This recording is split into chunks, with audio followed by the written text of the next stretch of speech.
Hey, it's Sylvain, and this is the Handpan Podcast.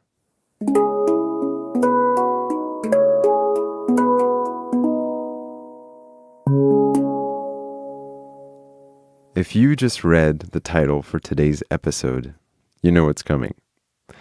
I promise I'll keep this intro short so we can get to it. But let me say this. If Felix and Sabina of PANArt invented this art form, it was Kyle Cox of Pantheon Steel who launched the handpan era. The halo was the second commercially available instrument after the hong, and Pantheon Steel's influence cannot be overstated. They came up with the vast majority of scales or sound models, which are now made by handpan makers throughout the world.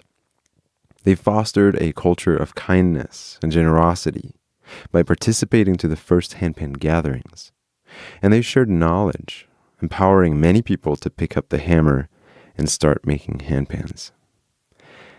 So, on today's episode, you're about to hear from the second most influential person in the handpan art form, someone to whom we owe so much. Here's my conversation with Kyle Cox of Pantheon Steel. The Handpan Podcast. What would this podcast be called if it weren't for you? Kyle Cox, welcome to the podcast, which owes you its name. It's good to have you on, man. Hey, Sylvain, how's it going? Good. Thank you so much for accepting my invitation. This is really special. In fact, I try to make each and every episode very personal, asking questions I legitimately and genuinely want to hear the answer for. And this episode couldn't be any more personal for a couple of reasons. First, yesterday, I received my new era halo. And it's so amazing that I almost didn't show up for our call today.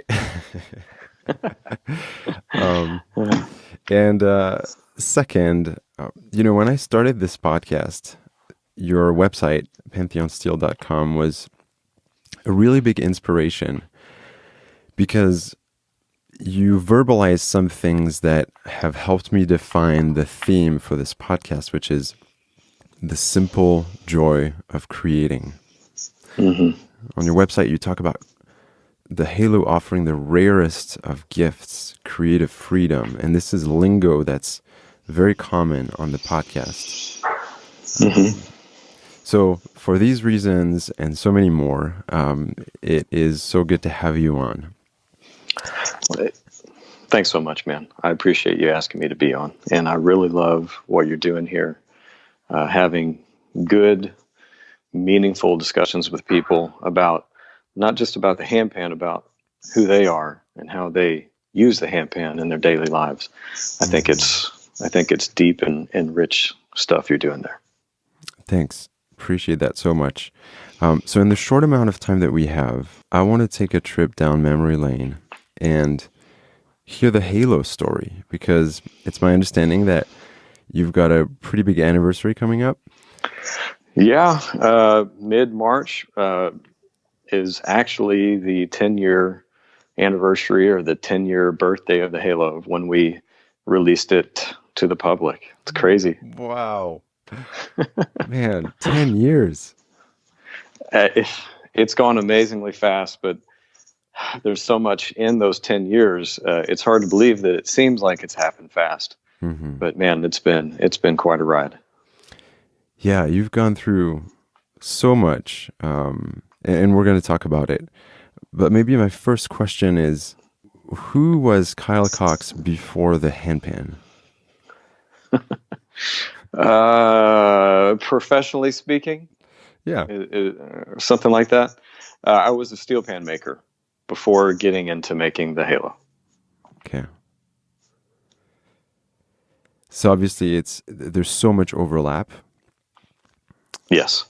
But at the same time, you come from, in my understanding, a classically trained background in an institutionalized, or at least very structured industry.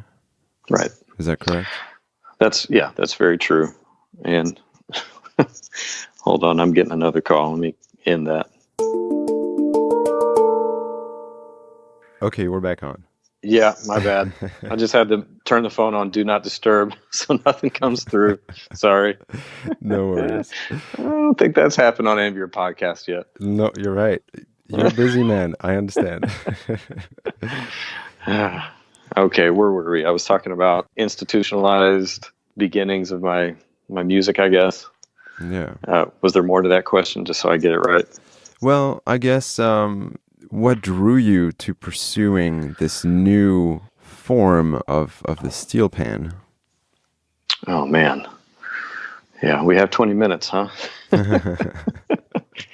I don't know how I can make that a short answer. I will certainly try. From my beginnings, yes, learning music in the Western culture, learn the theory, learn all of your techniques, have a teacher-student relationship. And, I lived and breathed that. I actually thrived on that. But when I got into playing steel drums in college was the first time that I was able to experience freedom in music that I hadn't experienced since I was really a young teenager. We had a piano at home, and one day I decided I wanted to play something of my own on this piano. I'd always taken lessons, and I hated it. So I sat down and started composing. Had no idea I was able to do anything like that. And for the first time, I felt like a real artist or a real musician. And so, I did that as kind of a release to the normal music scene, of which I didn't have a problem with, because it's really all I knew up until that point. But it kind of helped me stay balanced in this world of music.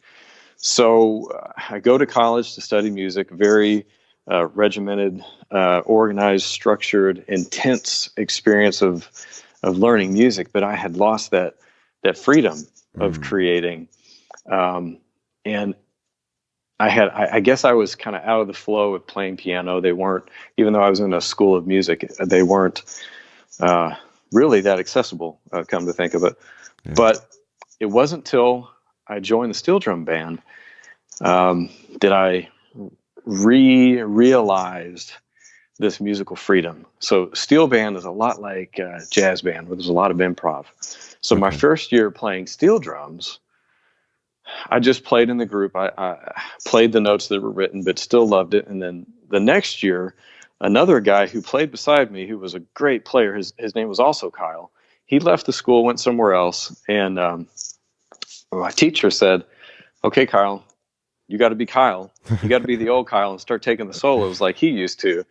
And I looked at him like deer in headlights. I said, "No, I don't think so." He's like, "Well, you don't really have a choice. You're going to be this guy." So kind of a trial by fire, I began to explore improvisation, and it opened up an amazing new world to me. Of, yes, there was some confines with chord structure and whatnot, but I could make my own melody, and I love that. So that was what kept me balanced. Just as a younger music student in college, steel drums is what kept me balanced as a creative person. So anyway, began my career in making steel drums. And then we had heard about the hung early in its days, 2001 or so. A video was circulating amongst steel drum tuners. This was before YouTube. And it was a very grainy, low quality video, certainly not low quality instrument, but it was hard to really get the essence of it. But I could see something there that was really interesting, which was immediately I recognized the less is more concept. And a lot of steel drum tuners, they saw it as, oh, these guys just don't want to make steel pans anymore that have 30 something notes and are fully chromatic. They're taking the easy way out. And that rubbed me the wrong way. I didn't like that judgment. But I started looking into it a little bit more and really thought that what they were doing was revolutionary. And a simplistic instrument, certainly not simple to make or to tune, but for the person to play was so freeing, not confined to anything. You got to do exactly whatever you wanted to. And there really was no right or wrong other than playing too hard and, things that could possibly damage it. But musically, it was very simplistic, and not just musically, but just creatively, it was simplistic. It broke down so many barriers.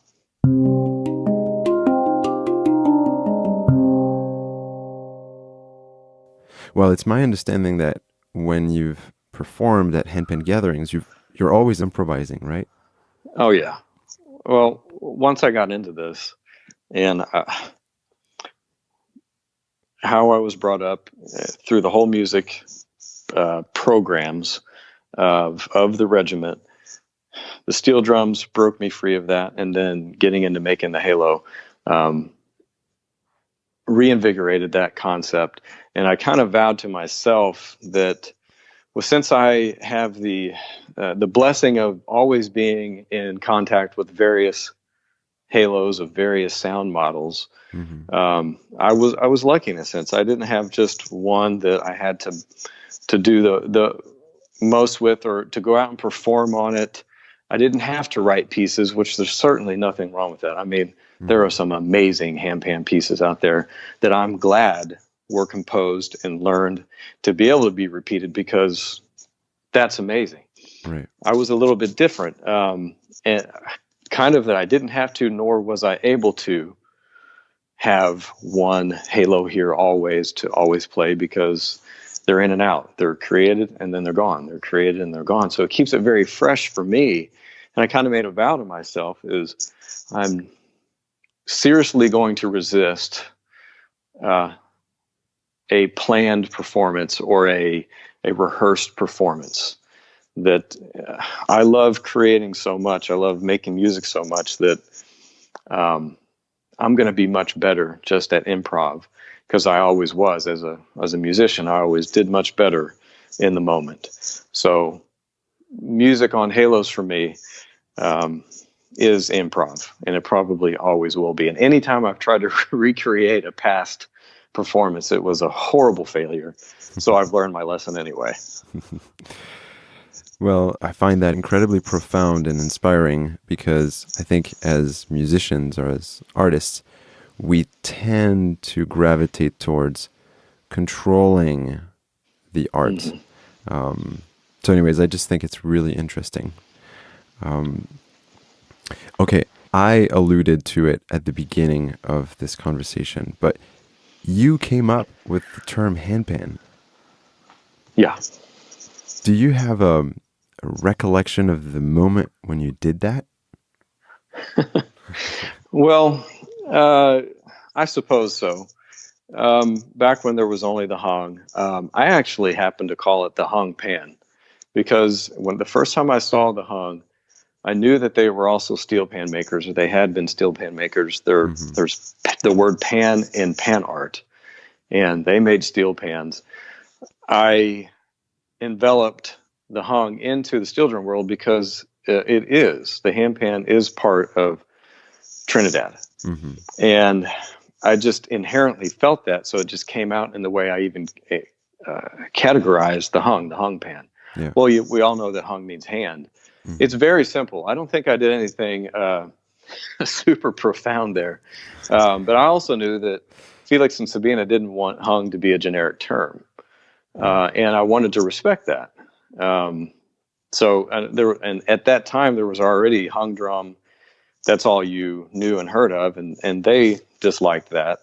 And it isn't a drum. But they also didn't want hung to be a generic term. So I also felt an obligation, since we were basically the next people after them, to come out with something. There had to be a generic term created anyway. So it was honestly a very simple decision. There wasn't much thought put into it. So yeah, that's how handpan came to be. Yeah, that's amazing. And for many years, handpan and halo, the name of your instrument, were synonymous. But now the handpan defines this entire art form. It's misused, it's abused, and used properly. Yeah. How does it feel to see your term having just blown up like this? Sylvain, I really don't know. I'm not surprised. And it's not because it's anything that I did.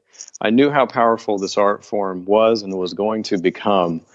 And just by my placement in the whole thing, coming up with the name, knowing that one had to be created, I'm not surprised that this term has become what it is. And again, it has nothing to do with me. It's just, it was me being in that place at that time, and things that came after that have, I guess, brought the term to where it is.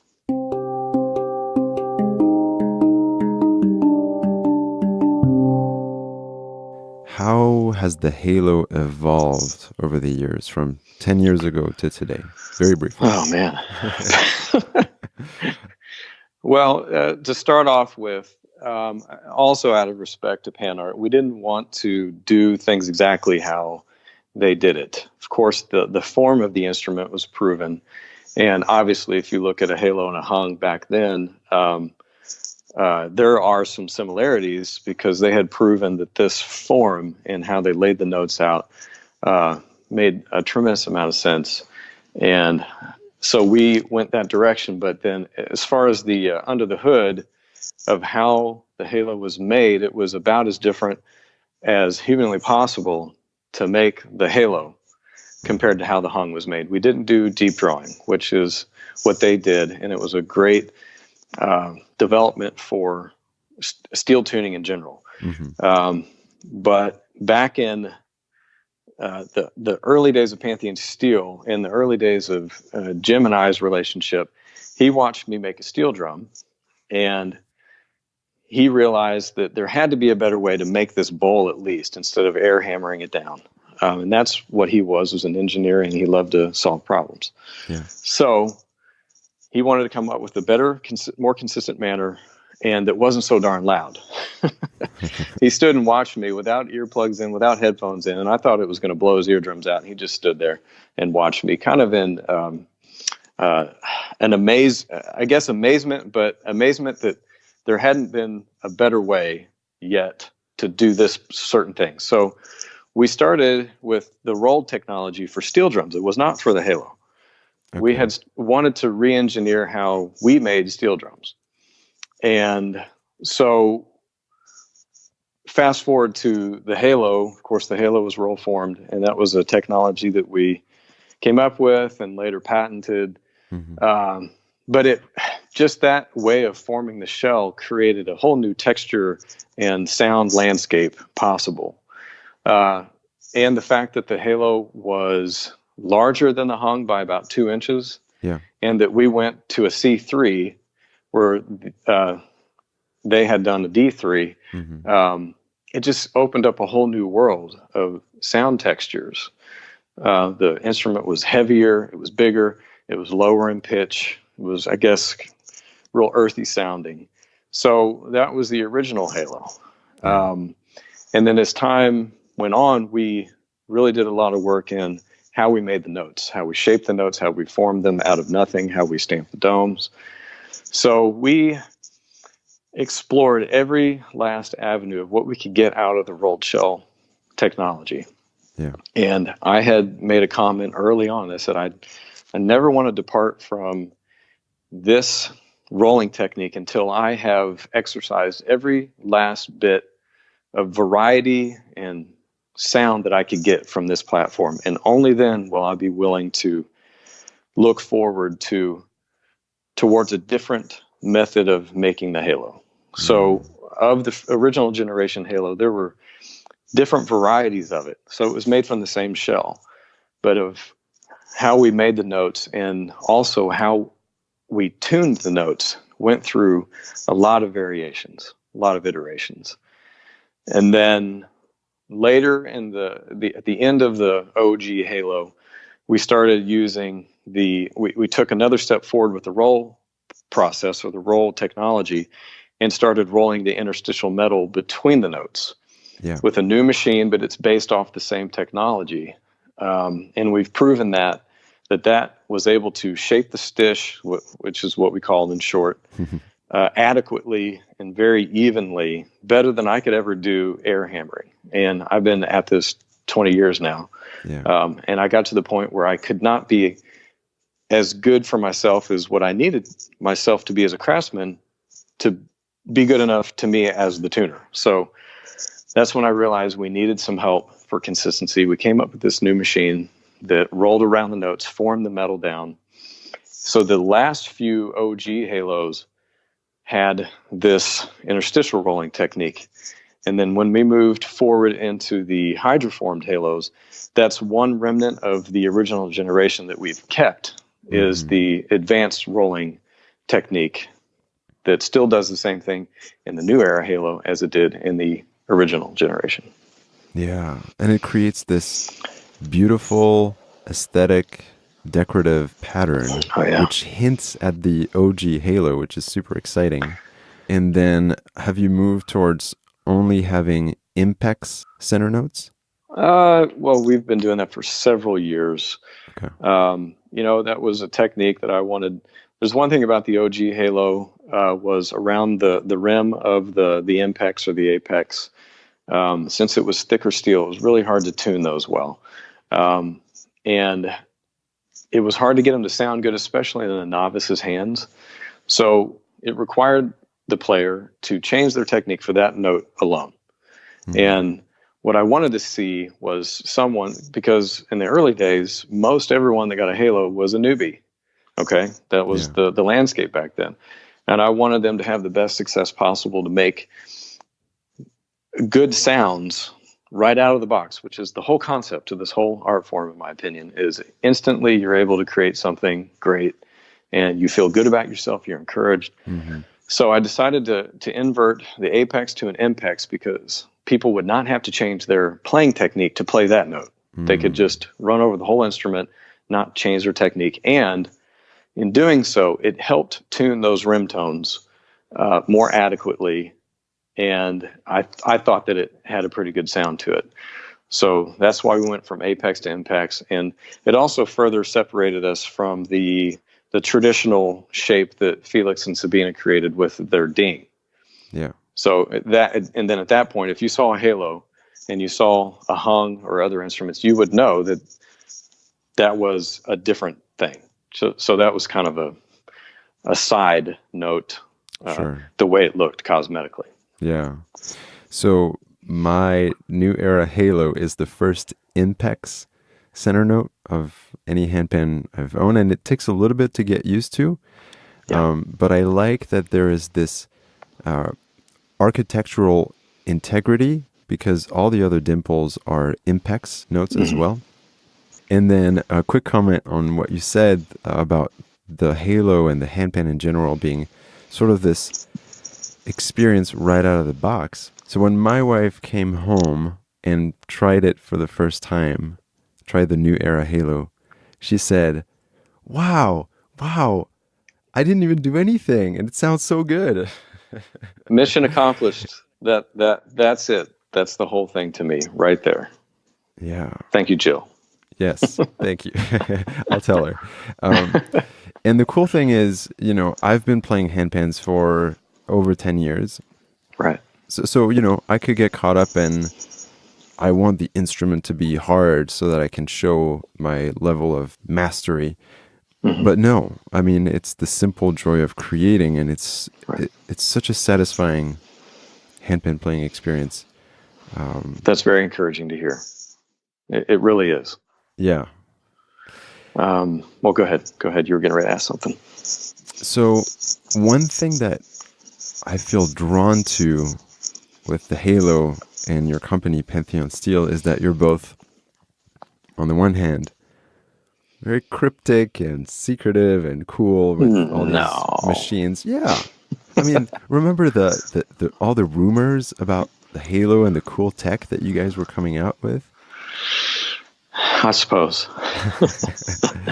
Okay, so we've got that on one hand.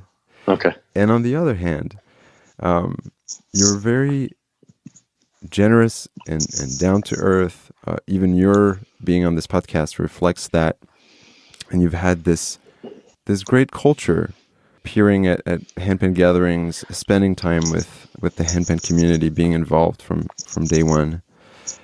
So the question is, what gets you out of bed in the morning and keeps you doing what you do? That's a good one. Well, we always want to continue to be forging new ground, pioneering new things, in light of just improving, period. I mean, my life is that way. So the way our business runs and the way our halo is made follows suit, that there's always a better way. And if for one time, even a brief moment, you think you've made it, well, then you might as well just hang up your hammers. I've been making tune steel for 20 years. We've been making the halo for 10 years. And I feel like I'm just getting started. I've just scratched the surface. And that is what gets me out of bed every morning, that this is just a continuous journey, just as life is. And that's exciting to me, that there's always going to be a better way to do something. And not to mention, the physical realities of making this instrument is very grueling. It's very hard on your body. And I think most tuners out there that would be listening to this would agree. It's very hard work. It's very worthy.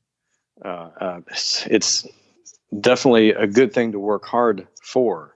It's very rewarding to see someone play your instrument and enjoying themselves, and it makes it all worth it. But the realities of how physically demanding it is to make these instruments, because I started learning how to make steel drums basically the way Elie Minette learned how to make steel drums back in the 1940s. Yeah. And I'm very happy and thankful that I learned that process of making pans. But the very first day, I was an apprentice with Alan Coyle of Coyle Steel Drums. I'm beating on these steel drum barrels. I was loving every minute of it. I mean, there's blood, sweat, and tears all over that barrel.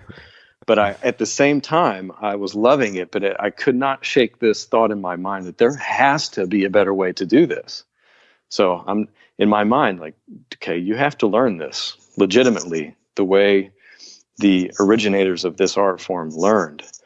But at the same time, it was 50-50, respecting that, but also knowing that you have to see if there's a better way to do it. At least in the one sense of, if we can make these that are in a way that's healthier for the human body, well, the world can make more of these instruments and affect more people by the beauty of both art forms, the steel drum art form and the handpan art form. That we have to figure out a way so we can do this work for a long time, and also in turn, it will help us make more instruments to get more to the world to share this awesome experience. Wow. Well, I'm so grateful that you are creating that kind of an experience for people like me and so many others. And you've played such a huge part of this handpan community. I'm so grateful you took the time to be on the Handpan podcast. I know you've got a busy day, but really, from the bottom of my heart, thank you for what you've made. Thank you for your time. And maybe see you again soon on the Handpan podcast. I'd be happy to. Thanks for asking me. I love talking about this stuff, so I could do this every day. Thanks again, Kyle. It means a lot. My pleasure. All right. Have a good one, man. Thanks, brother. All right. See ya.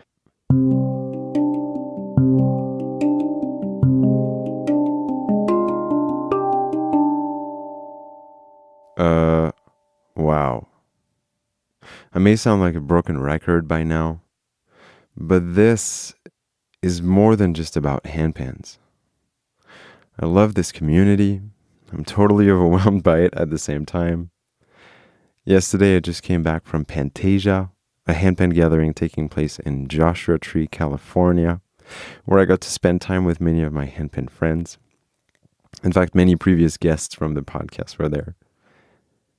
There's this wonderful thing that Judith Lerner said on the podcast a while back that summarizes how I feel.